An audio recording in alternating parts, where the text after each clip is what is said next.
Hello everyone, আজকে আমি share করব চিকেন তান্দুরি। ভালো করে চিকেনগুলোকে ধুয়ে নিয়ে তারপরে এখানে নুন আর লেবু মাখিয়ে কিছুক্ষণ রেখে দেব।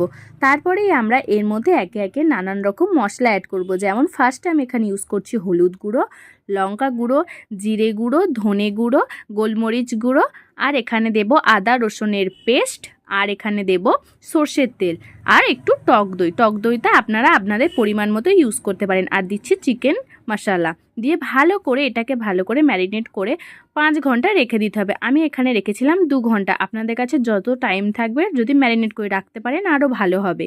তারপরে এগুলোকে একটা ফাইন প্যানের মধ্যে একটু বাটার দিয়ে তারপরে এর মধ্যে একে একে সব চিকেনগুলোকে দিয়ে একটু ভালো করে উল্টে পিল্টে এটাকে ফ্রাই করে নিতে হবে। দেখো কি সুন্দর কালার চলে এসছে। তারপরে এটাকে গ্যাসের মধ্যে দিয়ে একটু ভালো করে আমরা বাটার দিয়ে পুড়িয়ে নেব। বাটারটা আমি স্কিপ করে গেছি, আপনারা দিয়ে দেবেন। তারপরে এই চাট মশলা দিয়ে আমাদের তান্দুরি রেডি। টাটা।